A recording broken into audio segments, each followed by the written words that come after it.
Astaghfirullah Rabbal baraya.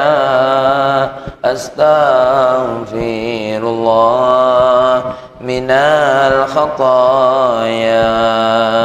Astaghfirullah Rabbal baraya. Astaghfirullah minal khataya.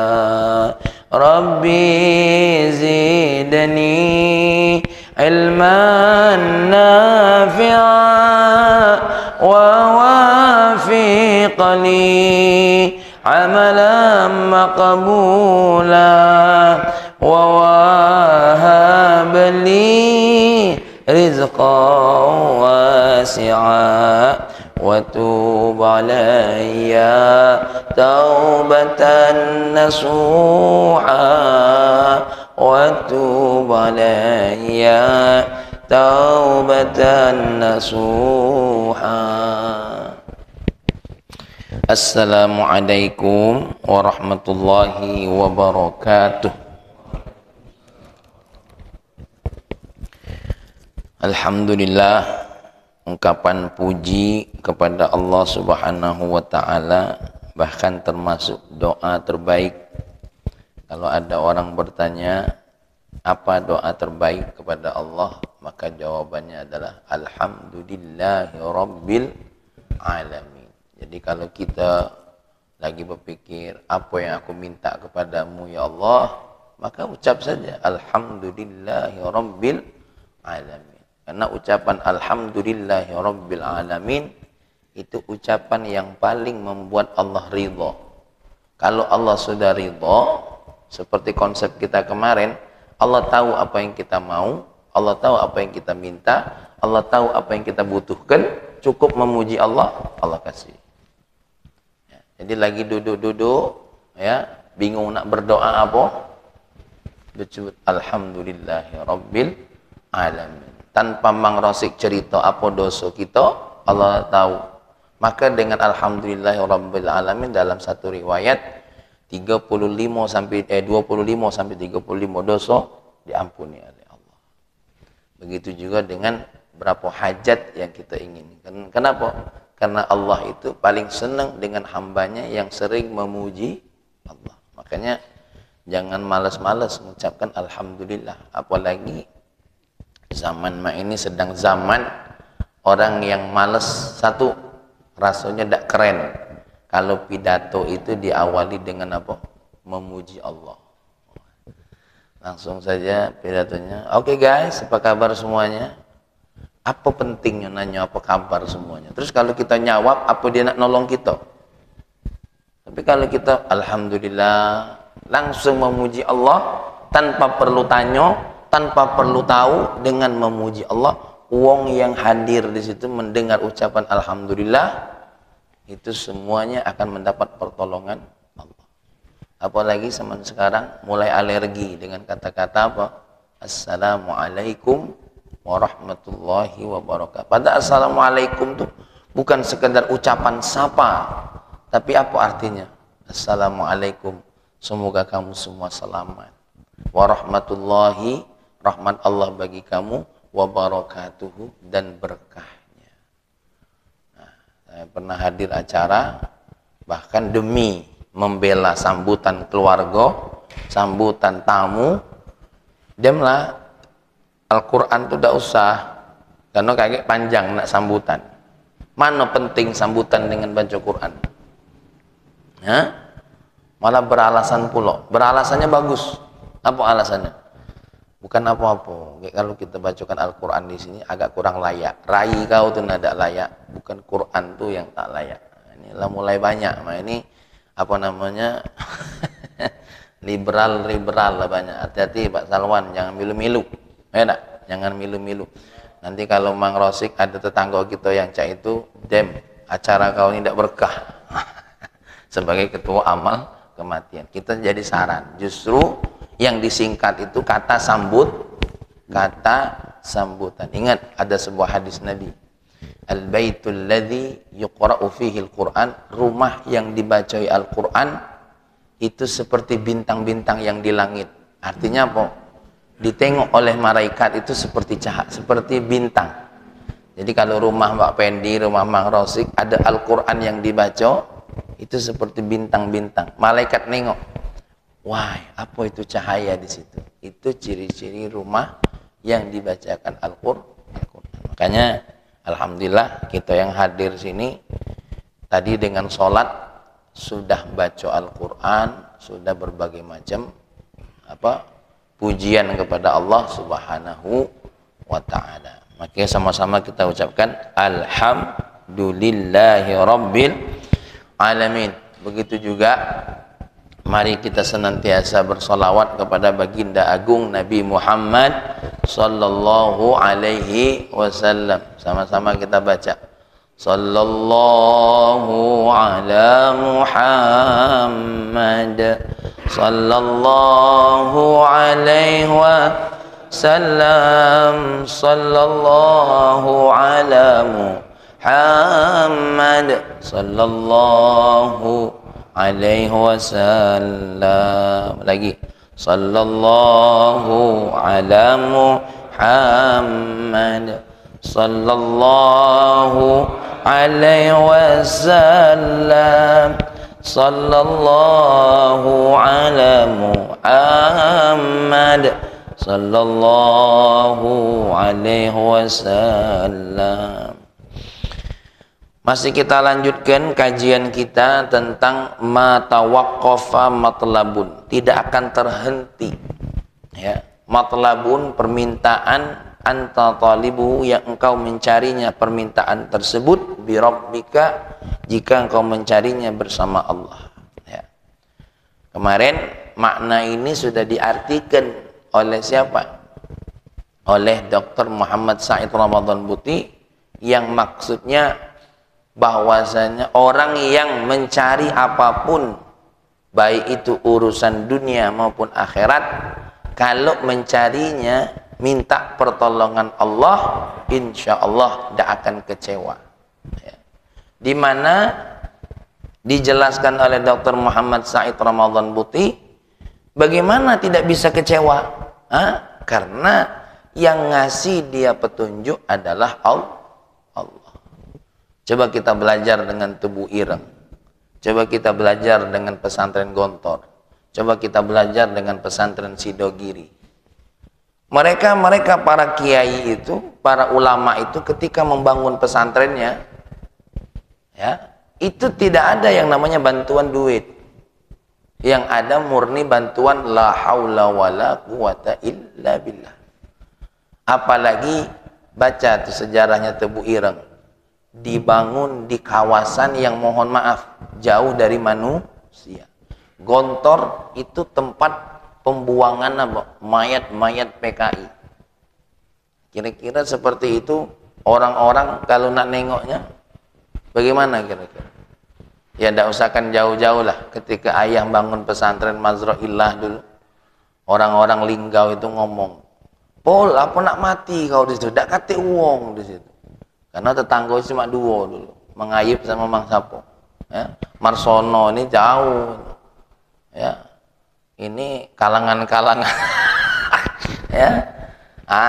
Mak itu juga di sini mungkin Wak Pendi tahu. Sulu siapa yang nak tinggal di sini? Yang tinggal di sini ini yang bahkan sanggup tukaran rumah ya. Karena di sini belum terpikir dulu bakal ada bandara, perumahan dan segala macam. Kalau kita melihat tapak-tapak perjuangan para mereka seperti Gontor Sidogiri, apa yang membuat Gontor sekarang sampai ada berapa cabang, santrinya puluhan ribu? Apa yang membuat itu semua?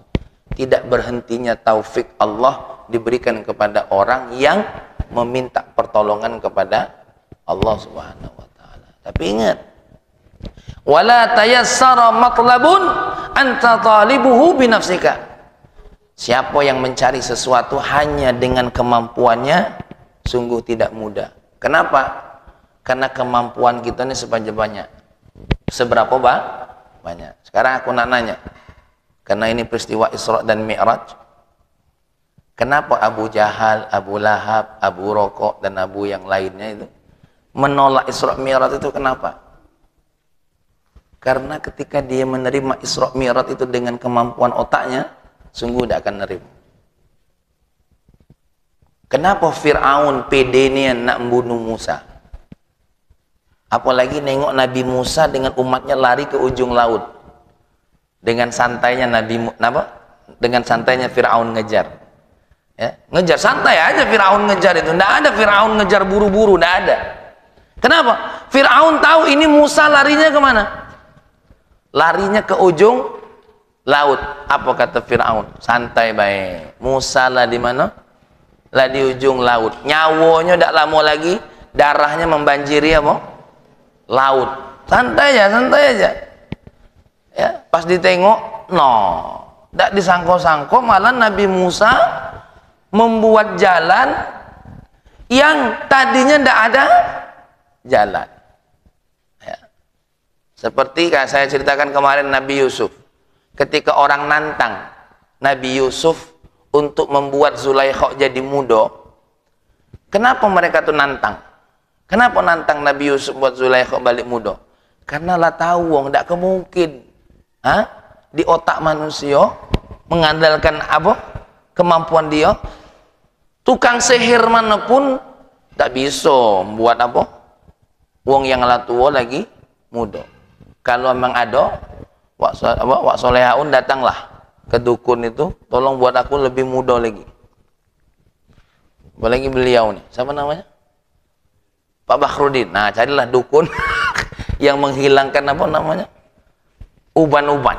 Kalau ada, kenapa tantangan itu diberikan? Ya tadi. Karena kalau menurut kemampuan manusia, tidak kemungkin ada jalan. Tapi Nabi Yusuf mintanya sama siapa? Mintanya sama Allah. Wa huwa ala kulli syai'in qadir. Maka itu berlaku. Nah, ini tambahan cerita sedikit. Saya rupa pula nama rajonya. Siapa nama rajonya ya? Jadi ada raja yang sangat benci dengan Nabi Muhammad. Ya, yang pernah saya ceritakan, sangat benci dengan Nabi Muhammad, bekerja sama dengan Abu Jahal dan Abu Lahab. Ketika dia sudah sampai di ya Allah apa tuh, bukit yang di dekat Masjidil Haram itu. Nah, laju lupa pula aku. Kubais, Bukit Kubais yang ada di dekat Masjidil Haram itu. Di Masjid Kubais itu, kalau ini Sa'i, Sofa, Marwah, di bagian sebelah sini, ini Bukit Kubais. Dekat rumahnya baginda Nabi Muhammad sallallahu alaihi wasallam. Mudah-mudahan yang belum haji-haji, yang belum umroh-umroh. Tapi walaupun umroh haji, tak kata nganjuk tahu, tak tahu mana itu Gunung Kubais. Ya, makanya umroh sama saya. Lah, lanjut. Jadi ada nih itu rumahnya baginda Nabi sama rumah kelahiran Nabi beda. Rumah kelahiran Nabi dengan rumah Nabi itu beda. Rumah Nabi bersama Sayyidah Khadijah dengan maskot itu apa? Tempat kelahirannya Nabi. Kalau tempat kelahirannya Nabi itu ada perpustakaannya. Nah, Nabi ya dipaksa diundang berjumpa dengan raja ini. Raja ini kenapa? Usulan Abu Jahal. Lalu singkat cerita, raja ini memberikan tantangan kepada siapa? Kepada Nabi Muhammad sallallahu alaihi wasallam. Nabi Muhammad si raja ini bilang kepada Nabi Muhammad, "Oke, kalau memang semua nabi itu ada mukjizatnya. Nah, kamu apa mukjizatnya? Kalau memang engkau nabi pasti ada mukjizatnya. Sekarang aku minta sama engkau. Apa? Nih, matahari segera tenggelamkan. Gelapkan." Satu permintaan. Yang kedua, kamu nanti kalau sudah malam ambil bulan tadi, deketi, belah bagi dua, masukkan di sarung tanganmu sebelah kanan, masukkan di sarung tanganmu sebelah kiri. Tidak cukup sampai situ. Keluarkan lagi belahan bulan tadi, satukan lagi, balikkan ke tempatnya. Nah, kira-kira kalau Mang Rosik tunjuk tantangan ini, cak mana? Ayo, cak mana kira-kira? Mati kutu gitu. Wala tayassara matlabun anta talibuhu. binafsika. Sungguh dak katik jalan lagi. Atas permintaan wong cak ini, ya, kenapa? Mana mungkin bolo Haji Masyudillah. Oh, dak bolo cak itu nabi gua terlalu naif nian, oh mukjizat maitu nian. Nabi dah. Karena dia mintanya sama Allah, dia naik gunung Kubais. Dia berdoa kepada Allah. Hah? Dia berdoa kepada Allah. Berdoa kepada Allah. Ketika berdoa kepada Allah, datang malaikat Jibril. Muhammad, tidak usah khawatir. Allah sudah tahu kondisimu saat ini. Tidak usah khawatir. Kamu jalanlah, matahari sebentar lagi akan turun. Set jalan nyampe, tiba-tiba gelap. Ayo raja tadi. Nabi ini aneh saja nih. Tapi belum cukup. Agilu. Abu Jahal lah cemas. Nah. Abu Jahal lah cemas. Ya. Agilu dulu, kata raja tadi. Bulan, gimana bulan? Bulan, ambil di bulan. Ketika diambil, belum. Sebelum balik, Nabi cerita. Dia itu punya anak betino, yang wong lain tidak tahu kalau anak betinonya itu buto. Ya, anak betinonya itu apa? Buto dan lumpuh serta tuli. 3 penyakit ini.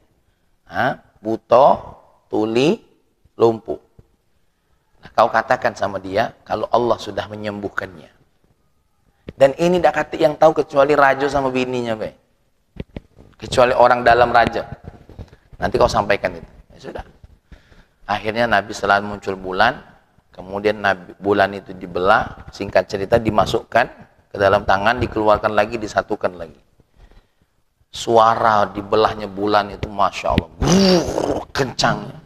Sehingga memancing seluruh dunia yang saat itu satu waktu, satu malam, melihat itu semua dan disaksikan. Dan raja ini kaget. Apa jawabannya? Ini sihir ini. Ini kan orang iblis, sihir. Menolak apa yang disampaikan oleh Nabi. Lalu Nabi ingat omongan Jibril tadi. Sebentar raja. Kau punya seorang putri yang buta, tuli, lumpuh. Kaget raja tadi. Saya belum pernah cerita. Kamu tahu dari mana? Saya tahu dari Allah. Malaikat Jibril menyampaikan saya dan tidak usah khawatir. Pulanglah, anakmu sudah sembuh. Nengok anak, dia omong anaknya sudah sembuh. Cengar-cengir raja tadi. Apa ya? Yalah, dikubus. Ya. Apa ya? Baru raja tadi ngomong, kau benar-benar nabi. Kenapa Allah pilih putrinya jadi sasaran? Sudah skenario Allah dari awal. Allah lah tahu skenario ini. Allah maha tahu apa yang akan terjadi hari ini. Kenapa? Itulah tadi untuk senjata.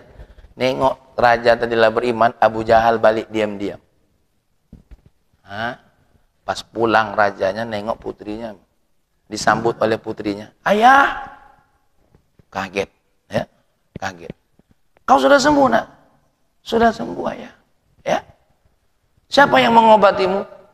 Seorang pemuda berumur muda sekian disebut ciri-cirinya Nabi Muhammad. Dan dia mengajak saya bersyahadat asyhadu an la ilaha illallah asyhadu anna Muhammadar Rasulullah. Lalu dipeluk oleh ayahnya. Kalimat inilah yang aku ucapkan di hadapan orang yang kau ceritakan dengan ciri-cirinya. Apakah dia Muhammad ayah? Kaget lagi. Ini dia belum pernah keluar rumah nyebut nama siapa? Muhammad. Nah ini. Makanya segala sesuatu yang ketika kita mintakan sama Allah, yang tadinya menurut akal kita jalannya buntu. Tapi ketika jalan ini dibuka oleh Allah, terbuka oleh Allah Subhanahu wa ta'ala. Ya. Nah, oleh karena itu kami mengajak kalau ini berdasarkan ajaran Imam Ibnu Athaillah ini, jangan berhenti bersanding kepada sebuntu apapun jalan, sebesar apapun penyakit. Ya. Jangan kita nih, contohnya karena sakit, entahlah kalau uji dokter aku nih tidak baca lagi sembuh. Inilah penyakit aku nih, jangan minta ya Allah. Kalau manusia yang canggih di dunia ini tidak menemukan jalan sembuh, kaulah yang menyembuhkannya. Kalau seandainya permasalahan aku ini tidak kati jalan keluarnya, engkaulah jalan keluar.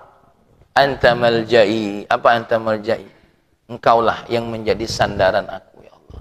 Permasalahan kita semuanya, ya. Nah, dan salah satu bentuk kasih sayang, permasalahan kita itu kalau masih bisa kita selesaikan dengan apa? Dengan kemampuan kita. Itu kasih sayang Allah. Kasih sayang Allah itu apa? Artinya Allah tidak payah-payah nak nguji Marsono, tidak payah-payah nak nguji dokter. Kenapa? Karena masih diselesaikan dengan apa? Batas kemampuan kita. Alhamdulillah, anak aku ini tidak perlu nak aku patah tulang, banting tulang keras keringat, tapi alhamdulillah makan. Nah, itu berarti masih kasih sayang Allah. Jangan buat kita jadi sombong. Aku tidak perlu nak payah-payahi gocah itu. Nah, ini kadang-kadang lah dikasih tidak payah, malah merasa apa? Hebat. Jadi pelajaran ini ketika Pak Salwan tidak susah-susah ngenjuk anak kuliah, ngenjuk anak apa? Ngenjuk anak itu tanda alhamdulillah apa? Kasih sayang Allah yang tidak terlalu menguji apa? Menguji iman kita. Karena terus terang baik, kadang-kadang Allah tuh kalau lagi ndak-ndaknya kalau lagi ndak-ndaknya, wah mati nian kita diuji. Mati nian diuji, mati kutu nian kalau Allah nak nguji kita tuh. Habis. Ya, habis. Seperti siapa yang bisa bertahan hidup lama antara Sayyidah Asia dengan Firaun? Karena Firaun ini kan panjang nian umurnya. Asia tuh sampai bingung kapan pula mati ini Firaun ini. Mana dia pula yang duluan mati, panjang nian umurnya Asia. Nah, apa kata Syekh Ahmad Zarruq tentang kaidah ini? Ya, tentang kaidah ini. Beliau berkata, antakuna mutawajjihan lahu fi mabdaka wa muntahaka. Sama maknanya seperti dikatakan oleh Dr. Muhammad Syahid Ramadan Buti. Maksudnya apa? Kamu jangan pernah berhenti mulai dari awal sampai akhir untuk senantiasa apa? Tawajuh kepada Allah. Nah, kadang-kadang ngapo? Kita ini awal cacaknya minta nian sama Allah. Lah di ujung, lah diberikan oleh Allah kemudahan, laju tidak merintih lagi dengan Allah. Waktu belum punya, ya Allah, aku ini tidak perlu banyak-banyak ya Allah. Asal kau cukupkan makan anak-anak kuliah dem galau ya Allah. Aku sudah bersyukur nian kepadamu ya Allah. Oh, lah dinjo oleh Allah. Ya. Dem itu tidak merintih lagi. Mestinya merintih. Apa merintih? Ya Allah, apa yang kau berikan ini tolong dijaga. Ya. Mudah-mudahan menjadi berkah. Nah, ini kadang-kadang kita tidak merintih lagi. Karena asik-asik lah punya tadi. Ya. Ya Allah, cak, ini pengalaman pribadi. Besok nak bayar hutang tukang ya Allah. Bangun 50 juta menjadilah. Tuh datang 50 juta. Nah, dalam hati ngapo dak minta 100. Ngapo dak minta 100. Ini kelakuan Pak Topik ini. Ya, Masya Allah. Ya Rabbana ya Karim. Ya, baiklah. Apa yang dimaksud dengan kita tidak berhenti untuk tawajuh kepada Allah? Satu, at-tafwid lahu fil mabadi, menyerahkan seutuhnya kepada Allah di semua permulaan langkah kita. Ya, maka ajarkannya ini sama anak-anak kita. Ya, apalah modal aku untuk nikah ini?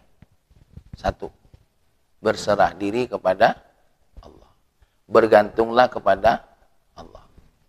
Ya, bergantung kepada Allah. Apa aku harus ini, harus ini? Tetap harus. Kenapa? Karena kalau kau bergantung kepada Allah, semua langkahmu akan dibantu oleh Allah. Nah, gitu. Ya. Kenapa? Biltizami ma umira wa tarki ma hudhira. Bagaimana cara menyerahkan diri kepada Allah? Bagaimana tadi? Dengan pertama, apa yang Allah perintahkan, lakukan. Apa yang Allah larang, tinggal. Li'annahul muhaqqiqu lidzalika.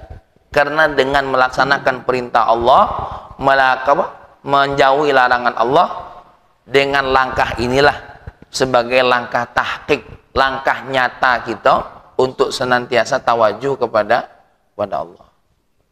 Nah, ini kadang-kadang repot juga.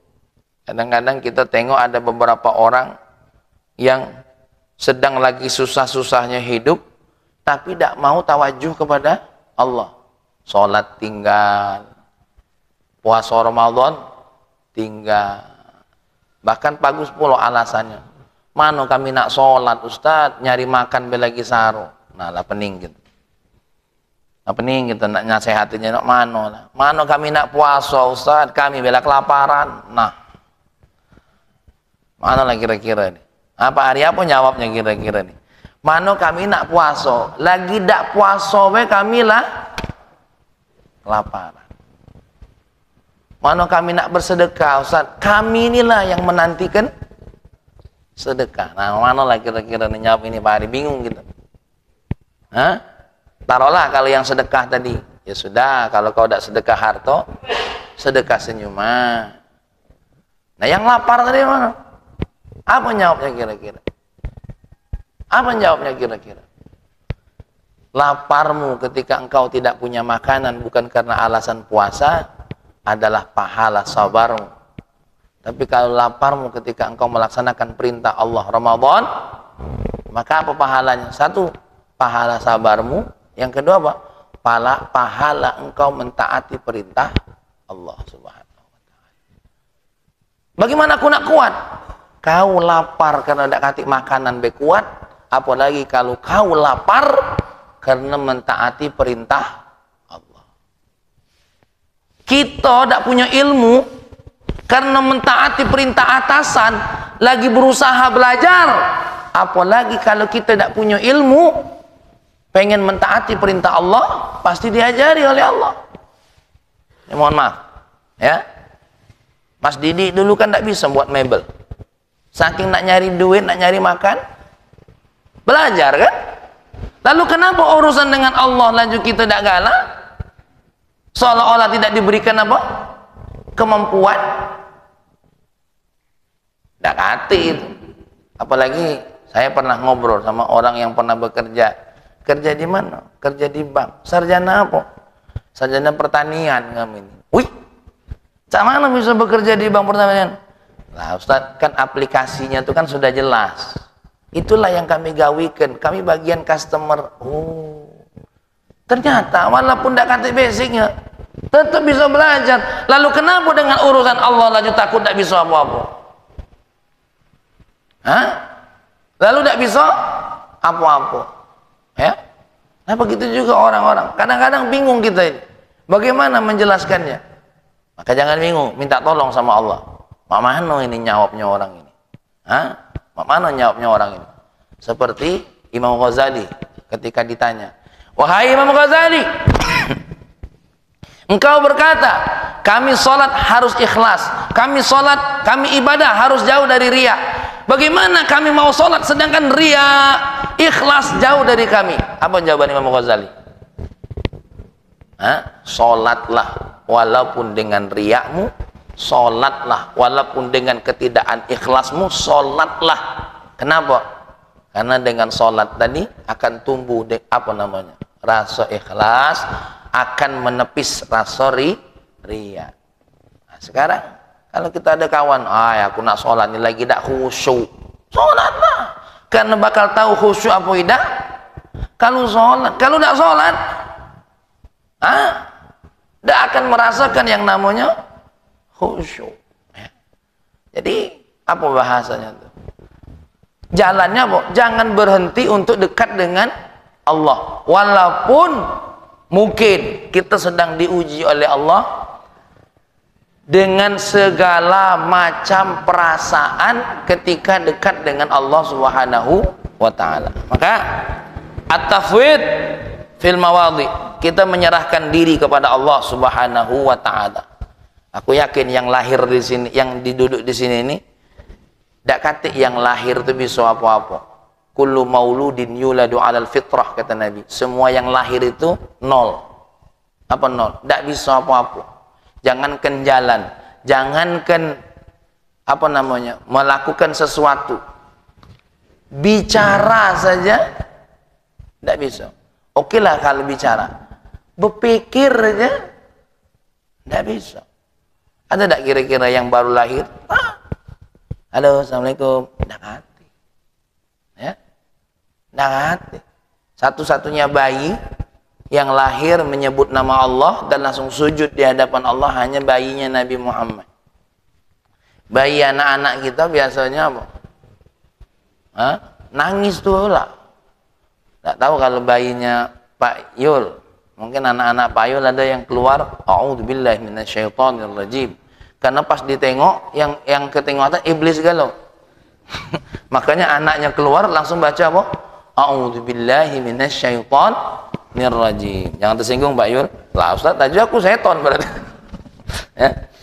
Yang kedua, apa makna terus tawajuh kepada Allah? Al-isti'anatu bihi fil asbab al-musilah. Semua sebab-sebab yang kita lakukan tetap harus minta sama Allah. Contoh, minum obat. Ya Allah, jadikan ini sehat untuk aku, jauhkan dari madarat. Baca doa. Bismillahilladzi la yadurru ma'asmihi syai'un fil ardi wala fis sama'i wa huwas samiul 'alim. Minum. Jangan. Biar sehat minum obat dulu. Ya. Ya Allah, bismillah. Nah, bismillah. Mudah-mudahan dengan obat ini engkau sehatkan. Diminum. Ya. Apalagi? Buka toko. Bismillahirrahmanirrahim. Ya Allah, rizki darimu bukan dari toko ini. Rizki darimu bukan dari toko ini. Ya Allah, engkaulah yang mendatangkan rizki. Bismillah. Yang beli, yang datang tuh engkau yang nyuruhnya ya Allah. Engkau yang nyuruhnya. Engkau yang nyuruhnya ya Allah. Engkau yang nyuruhnya. Kalau tidak engkau yang nyuruhnya ya Allah, tidak kemungkin. Nah, buka bismillah. Ya. Perintah Allah lakukan tadi. Apa? Nyambut pelanggannya dengan baik. Assalamualaikum. Waalaikumsalam. Nyari apa Bu? Ayo. Nah, ini kadang-kadang kita ini kalah dengan warung-warung. Ya, luar itu kalah. Buka toko, Assalamualaikum. Enggak. Ayo beras. Tengok situ nah. Kalau ada ambil, kalau ada kata dem. La ilaha illallah. Nah, dem. Sudah. Ya. Kita tengok yang warung-warung modern. Kita datang bela disambutnya. Iya, selamat datang Bapak Ibu. Silakan kalau mau belanja. Hai. Bahkan ada mereknya. Kalau karyawan tidak menyambut dengan baik, maka belanja dengan gratis. Pernah aku masuk, mereka lambat nyambat. Ayo, gratis aku belanja. Iya. Sambut. Ya, ada sambut. Ya, Masya Allah. Yalah, tapi yang dimaksud dengan yang kita lakukan ini bukan hanya sekedar berdasarkan SOP, tapi berdasarkan apa?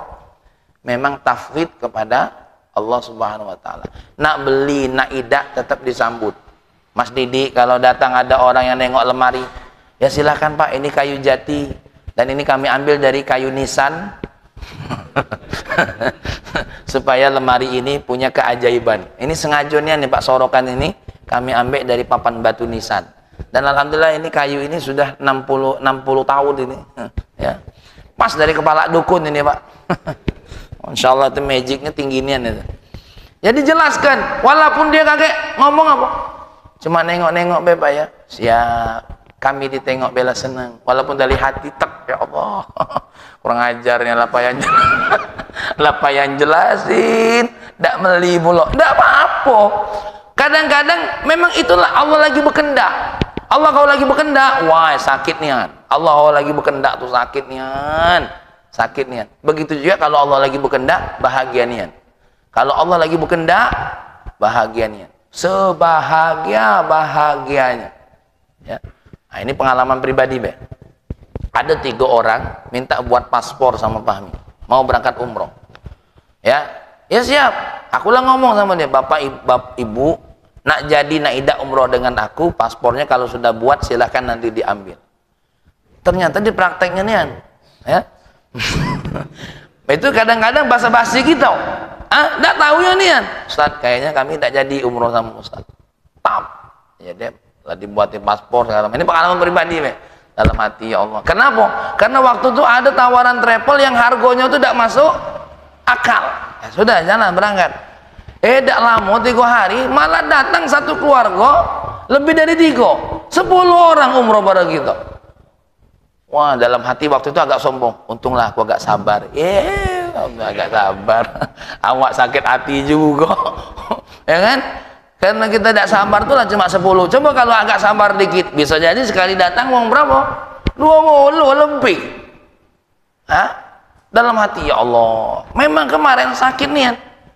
Kadang-kadang jadi ujian kita juga. Nak ngejek dia tuh. Pas nengok kita lah berangkat, uang 3 ini nelpon, Ustaz masih sempat dah. Ngapa? Iya, kami tidak jadi berangkat, Ustaz, kena. Dalam hati, matilah kau. Dalam hati itu. Dalam hati itu, ya Allah, ujian juga dari Allah tuh. Ya, akhirnya untunglah ya Dem. Insya Allah berangkatan yang berikutnya baik. Ya Ustaz jadi. Dalam hati itu Pak Pendi, rasa nak nyumpah. Kau matilah kau. Ini pengalaman pribadi Be. Ini tidak tahu video ini kayak ditonton dia. Yalah. Ya, Wasbari kayak di komen. Itu keluarga saya Ustaz. Nah, yang kedua. Selesai dikit ya, apa ini sayang ini. Apa maknanya kita tetap minta tolong sama Allah dengan doa kita, dengan rintihan kita? Yang ketiga, muamalatul waqti bima yaliqu bihi akhiran. Kita tetap harus bermuamalah dengan waktu. Ya. Karena Allah sudah tentukan waktu-waktunya. Apa dalam surah An-Naba ini? Amma yatasaalun 'anil naba'il 'azim alladzi hum fihi mukhtalifun. Kalla saya'lamun thumma kalla saya'lamun alam naj'alil arda mihada wal jibala autada wa khalaqnakum ajwad. Terus yang itu wa ja'alna al-laila libasa wa ja'alna an-nahara ma'asha. Nah, kalau pacak kita tuh tetap muamalah dengan waktu. Karena apa? Ada wong ini sudah tidak tahu waktu lagi. Wahai kalau kami tidak begadang, wahai kalau kami tidak ini, tetap sudah muamalah dengan waktu. Waktunya bersama istri, waktunya bersama keluarga, waktunya kerja, waktunya sholat, waktunya azan. Wah, ini kalau seandainya aku kalau aku nak sholat dulu nih berhenti jadi gawe ini kagak tidak selesai. Walaupun kita ngambil waktu sholat, waktunya belum selesai, tidak selesai. Ini Pak Dokter saking sibuknya, laju tidak menyapa istri lagi. Lagi pening malah aku. Nengok kau makin pening pula. Lah. Siapa tahu dengan senyum dengan istri ini masalah jadi selesai. Gitu. Jadi Mas Yudi walaupun proses masih panjang, tetap senyum dengan istri yang ada. Ya, tetap ramah, tetap sayang. Jangan aja pening pala kita nih. Tidak, tetap sabar baik. Ya, mati juga lah. Jadi tetap kita muamalah dengan waktu bima yaliku, dengan yang cocok. Tetap ya, mentang-mentang lagi sibuk nian, laju tidak sempat lagi nak nerima tamu, laju tidak sempat lagi nak nerima dulur yang datang, laju lah. Ini tanda wong tidak mutawajih dengan Allah ini. Tanda wong yang mengandalkan apa yang menjadi kemampuan diri dia. Tapi kalau kita mengandalkan, alhamdulillah ini hanya 10 menit lagi nak azan. Nah, stop dulu, ya, istirahat dulu, duduk dulu, ngambil air wudhu dulu, siap-siap untuk sholat. Mungkin kalau memang yang kita bicarakan itu tidak terlalu lama. Kalau bakal lama, ya, nah, duduk dulu, santai dulu, ya, santai dulu. Nah, kecuali ada peristiwa yang tidak bisa ditinggal, lagi operasi azan, Allah, dokternya terlalu soleh.